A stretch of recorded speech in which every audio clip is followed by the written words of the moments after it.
basado en hechos reales. Hola, bienvenidos a Letras e Imaginación. Hoy vamos a hablar de dos recomendaciones. Os voy a dar dos recomendaciones basadas en hechos reales las dos. Las dos están en Netflix para que las veáis y disfrutéis estas navidades si no es que no lo habéis hecho ya, porque no son novedades recientes, llevan ya un tiempo en proyección, pero seguramente os han pasado desapercibidas dentro del mare magnum de las miles de películas y series que tiene la plataforma y dentro de las muchísimas plataformas de las que actualmente podemos disfrutar. Os voy a hablar, como os he dicho, de una película y una serie. La película es española. La película os va a encantar. Es una película, es una comedia de terror, pero tenéis es un terror light, se puede ver perfectamente.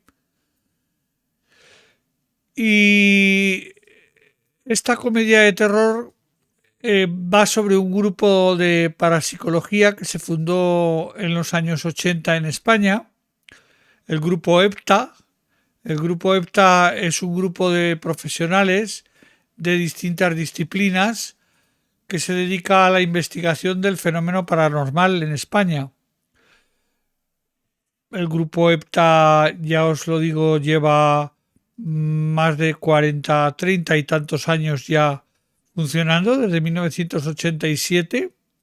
Fue creado por un jesuita, el padre José María Pilón, y sigue unas pautas científicas en todas sus investigaciones y en toda su metodología para evitar caer en fenómenos de posibles trampas o posibles supercherías o cosas que no pertenezcan al género de lo paranormal, sino que puedan explicarse de cualquier otra manera.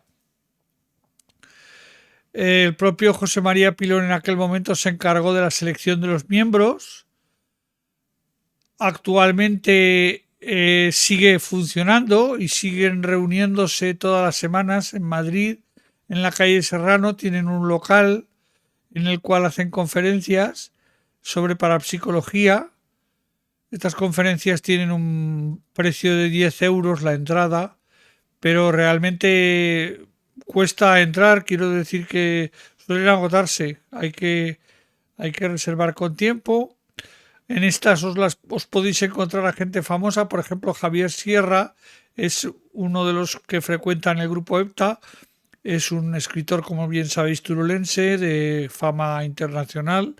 También Iker Jiménez, también de Vicente, el director de la revista Año Cero. Te encontraréis gente de ese mundo que tiene muchos contactos con el grupo EPTA, porque realmente el grupo EPTA es el único grupo en España que hace este tipo de investigaciones de una manera profesional y de una manera científica en todo momento.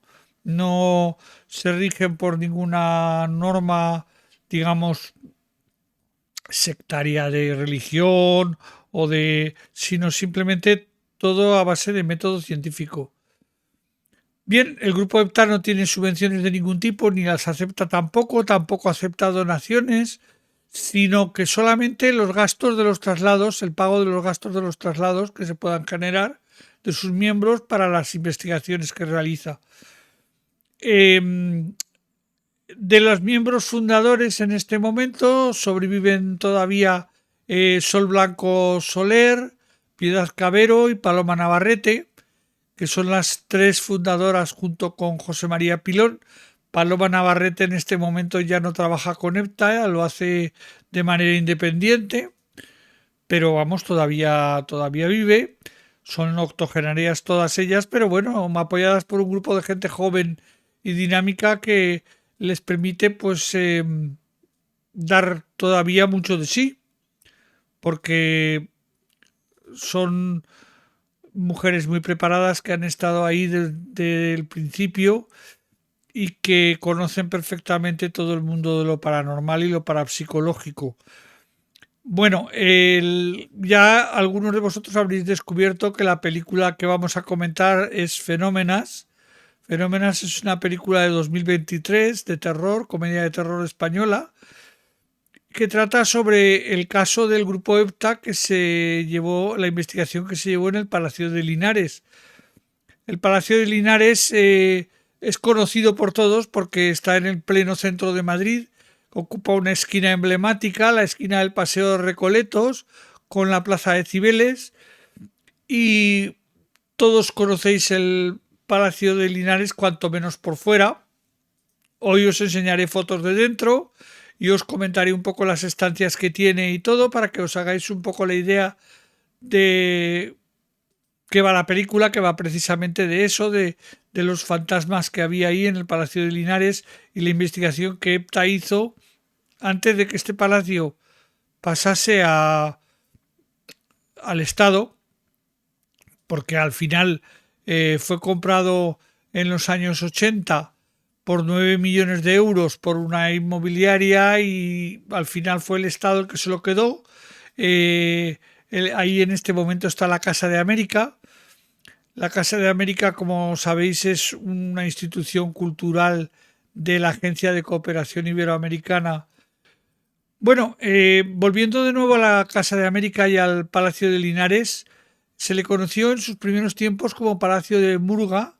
Es un inmueble, como os he dicho, que está en el Paseo Recoletos y calle Alcalá, frente a la Plaza de las Cibeles, y ocupa unos terrenos de unos molinos antiguos que había ahí y de un depósito de abastos de cereal que había en Madrid en el siglo XIX. En 1872 fue cuando se inició la construcción por José de Murga y Reodiz y Raimunda de Osorio y Ortega, que eran los primeros marqueses de Linares que compraron el solar de 3.000 metros cuadrados en 1872 al Ayuntamiento de Madrid, que como os he dicho ahí tenía un almacén de abastos.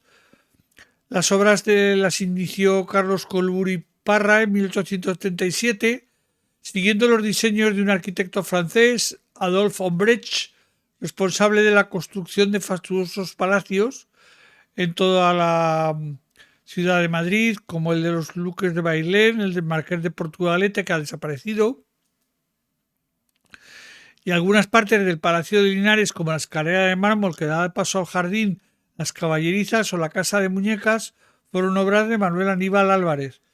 Los marqueses de Linares se mudaron al edificio en 1884, a pesar de que las obras no terminaron hasta 1900. O sea, estuvieron casi 25 años en construcción. El palacio consta de 4 plantas, un sótano, un entresuelo, una planta noble y una tercera planta, más un subsótano que se extiende a lo largo de todo el palacio, que eran las caballerizas y el jardín, que consta de varias galerías que están cegadas que comunican con edificios cercanos. Con esto ya os estoy dando a entender que es un sitio inmenso, con muchísimos recovecos y que ha sido un palacio que ha estado abandonado durante muchísimos años, hasta que los herederos optaron por venderlo a una inmobiliaria en 1992, ya os he dicho por cuánto, por 9 millones de euros de la época, o sea, eran 4.000 millones de pesetas, me parece, bueno, mucho dinero. En la planta del entresuelo está la entrada a la escalera principal, el despacho, la biblioteca, una sala de fumadores o fumoir, la sala de billar, un salón de música Luis XVI, el comedor de diario, la oficina, el dormitorio, el baño y una boudoir o pequeño vestíbulo o gabinete para el retiro femenino de la marquesa y el dormitorio del marqués. En la planta noble está el salón de baile con sus respectivas antesalas, el salón de tapices, el salón chino, el comedor de gala, una oficina, una capilla, la sacristía, un dormitorio, un baño y un boudoir también de Luis XV de la marquesa y un salón de retratos. Y la tercera planta alberga las galerías pompeyanas, los invernaderos, el comedor, diversas habitaciones de recibo, el coro de la capilla, el dormitorio, el baño y un boudoir para invitados. Siguiendo una tradición de conservación, ya os lo he dicho, de patrimonio artístico, este este palacio se compra en los años 90 y se reconstruye completamente. Bueno, ¿y qué pasa con este palacio? ¿Por qué viene este palacio aquí a Letras e Imaginación? Pues muy sencillo, porque en este palacio los marqueses de Linares tenían una hijastra que nunca reconocieron y que se dice incluso que tenía una hermanastra que había tenido el marqués fuera de su matrimonio. Entonces, cosas que se hacían en aquella época, se cuenta la leyenda de que a esta chica la emparedaron y que en alguna de las habitaciones del palacio, después con las sucesivas reformas y retoques que ha tenido, no la podemos saber exactamente dónde es, pero que esta chica era un alma en pena que se aparece a la gente para dar a entender lo que había pasado e intentar que descansar en paz. Esto da pie a que el grupo EPTA fuese al Palacio de Linares en los años 80, poco antes de la compra y del abandono posterior por parte de la inmobiliaria que lo compró, y hicieran una investigación exhaustiva dentro del palacio de todos los sucesos que allí ocurrieron. Y bueno, es lo que cuenta la película de Fenómenas. Fenómenas tiene 94 minutos, está protagonizada por Belén Rueda, por Gracia Olano y Tony Acosta, y Emilio Gutiérrez Cava hace el papel de Padre Pilón, dirige Carlos Terón, y el guión es de Fernando Navarro y Marta Muchaca. En la película obviamente los nombres han cambiado, en vez de llamarse como las miembros del grupo EPTA Sol, Piedad y Paloma, pues en este caso se llaman Sagrario, Paz y Gloria, y el Padre Pilón se llama Girón. Bueno, y así es como esta película os la recomiendo, es muy entretenida, tiene algún pequeño susto, es más una comedia que una obra de terror, en la que vais a seguir y vais a ver hechos reales y hechos ficticios. Os pondré un pequeño corte de 6 minutos en el cual las verdaderas protagonistas nos cuentan realmente qué hechos son verídicos y qué hechos no son de la película. El Grupo EPTA es un grupo que se formó en 1987, creado por el Padre Pilón, para la investigación de los fenómenos paranormales. La característica que tiene el Grupo EPTA es que acudimos a las llamadas de la gente y si el caso lo requiere, nos trasladamos a ese lugar para poder ayudar a la gente.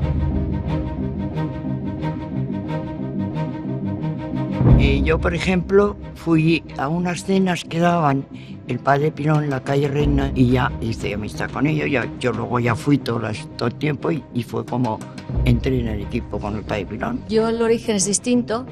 Sí, yo acudí a las primeras jornadas que organizó el Padre Pilón en Madrid, en los jesuitas, en el año 76. Me quedé totalmente asombrada de lo que allí se hablaba, porque en España entonces no se conocía el fenómeno paranormal. Y dio la casualidad que a los pocos meses me encontré al Padre Pilón en una reunión social, que no tenía nada que ver ya con las jornadas, y desde ese momento pues ya me acogió bajo sus alas como aprendiz.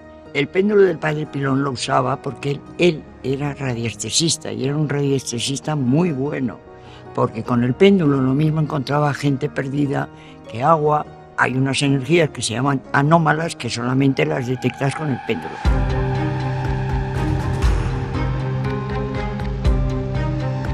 La película Fenómenas está inspirada en un caso que tuvimos hace bastantes años, en la que nos llaman porque en una almoneda de aquí de Madrid pues están produciéndose unos fenómenos que están cobrando tanta envergadura que está entorpeciendo el negocio de la almoneda. Cuando llegamos allí, primero de todo, vas preguntando a ver qué es lo que pasa, tomar todas las mediciones que hay que tomar. Efectivamente sí, había sitios que estaban muy mal, pero nos dimos cuenta enseguida que eso era un poltergeist. Eso quiere decir que esos fenómenos están producidos por un ser humano.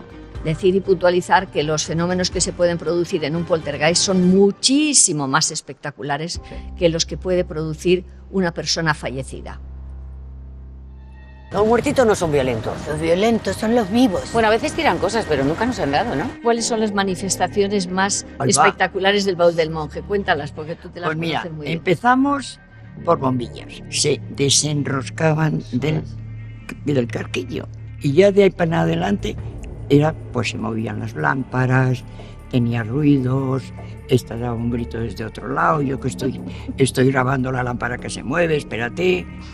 Y se ponía la cosa muy divertida. Sí, Pero porque ¿sabes lo que pasa? No era continuo, pero era... ¿Sabes lo que pasa? Que el baúl del monje era como si en un momento determinado la tienda cobrara vida. Sí.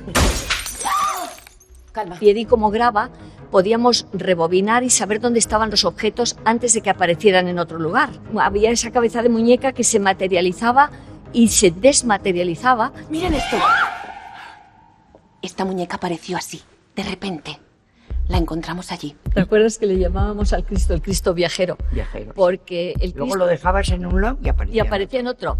El Cristo empezó él estaba clavado en una madera, pero a fuerza de moverse el Cristo en esa madera, resquebrajó la madera y entonces se quedó suelto.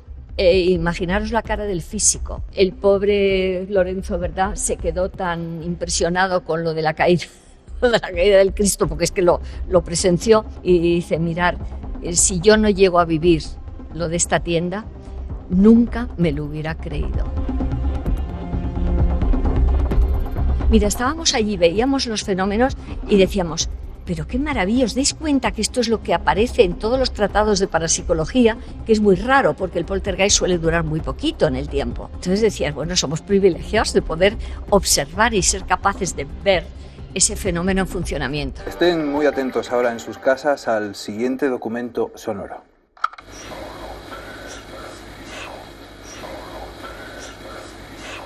Sí, había una reacción anormal que verificamos con todos nuestros instrumentos.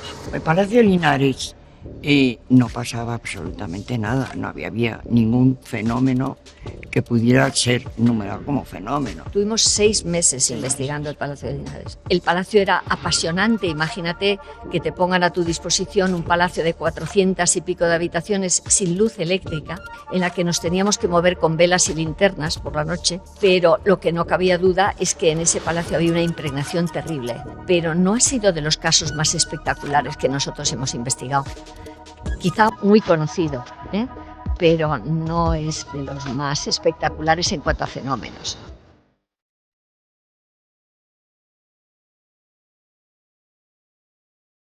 Para mí la gran recompensa de todos estos actos que hacemos y sitios que vamos, sobre todo cuando los problemas no son de ahí arriba, sino de aquí abajo, y podemos solucionar eso, de verdad que eso es una gran recompensa.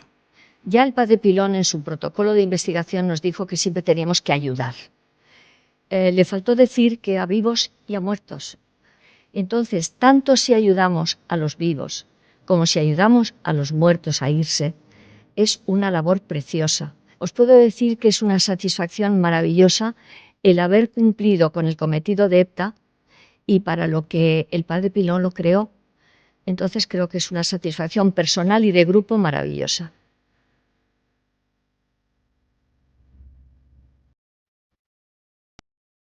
Y serán ellas las que os los digan. Bueno, y esta es la película.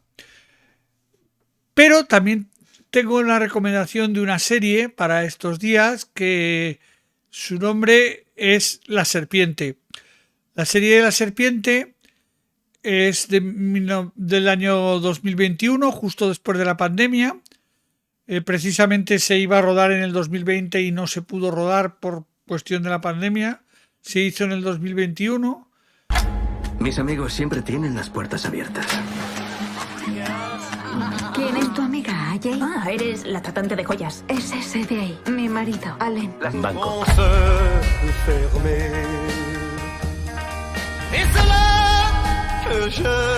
La serpiente, el asesino más famoso de toda Asia. ¿Qué es lo que me has hecho? Tú también eres una asesina. Nadie me ha cogido nunca.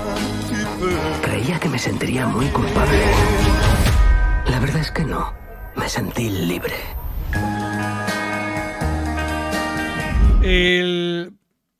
Esta película de la serpiente, esta serie de 8 episodios de la serpiente, está producida por BBC, en ese sentido de una factura impecable, y está distribuida por Netflix a nivel internacional.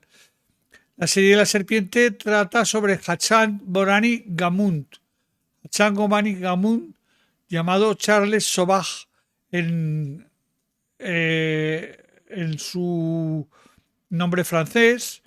Es hijo de una vietnamita y un indio y nació en 1940 en Saigón, Vietnam. Cuando sus padres se divorcian, se traslada con su madre y la nueva pareja de ella a Francia. De adolescente ya se ve envuelto en delitos menores y pasa un tiempo en la prisión de Pouchy, cerca de París. Al conseguir la libertad, divide su vida entre la alta sociedad parisina y el ambiente criminal.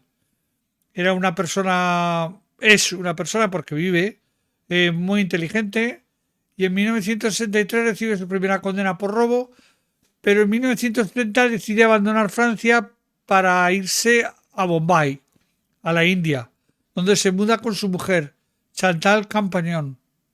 Ahí nace su pequeña hija Usha, y una vez radicada en la India se dedica a las estafas y al robo a mano armada.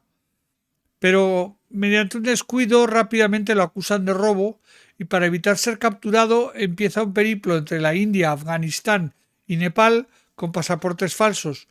Vuelve a Europa y en Atenas la policía lo captura pero logra escapar, y fue entonces cuando decide instalarse en Bangkok, en Tailandia, para dedicarse a engañar a turistas occidentales.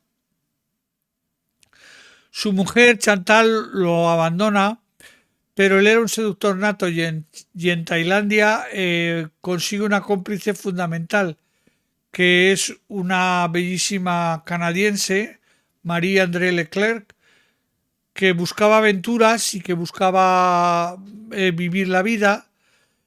Y en este punto es donde empieza la serie de la serpiente, entre 1975 y 1976, donde ambos, tanto Marie-André Leclerc como su marido, Charles Sauvage, se dedican a hacer creer a la gente que son tratantes de piedras en Tailandia y a intentar estafar a gente, ¿no? Eso se cree y se tienen pruebas de algunas, no de todas las muertes, que a su vez mató a más de 30 personas, porque para vivir en su día a día lo que se dedicaba era ganarse la confianza de la chavalada hippie que inundaba Nepal e inundaba toda esta zona en aquella época, la India, Bangkok, Tailandia, Birmania, toda esta chavalada que iba en plan hippie a pasar allí un verano o un año sabático con dinero, él se dedicaba a seducirlos con su...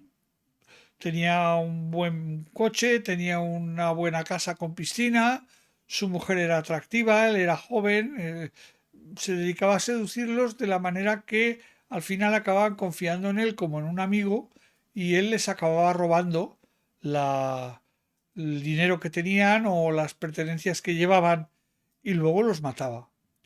Se cree que llegó a matar a 30 personas y no os cuento más porque sería ya haceros spoiler de la serie. Con esto que os cuento yo creo que la serie es bastante interesante. Tiene un punto en el que si no estuviese tan bien hecha no te creerías que realmente algo así puede ocurrir. Y es que tenéis que fijaros muy bien en el tema de la música y la ambientación del mundo hippie hedonista de aquella época que está muy bien reflejado en la serie. Y por supuesto, esta serie, como os digo, es de Netflix. Está protagonizada por el actor hindú Tehar Rahim y por la actriz inglesa Jenna Coleman. Está producida por BBC y se rodó en India, Nepal y Tailandia, en los sitios concretos, y con todo lujo de detalles y con un presupuesto sin fin. O sea, está muy bien hecha y os va a gustar mucho. Y bueno, contaros simplemente como pequeña anécdota que este señor ha visto la serie, está en la cárcel cumpliendo condena por cadena perpetua. En este momento tiene 80 años y sigue diciendo que él no era culpable, que esta gente ha muerto porque eran heroinómanos y los narcos se los cargaban cuando no les pagaban la droga. Y bueno, estas dos series, esta serie y esta película, es mi recomendación para hoy. Y espero que os guste. Y poco más. Nos veremos la próxima semana en Letras e Imaginación. Como ya sabéis. Adiós.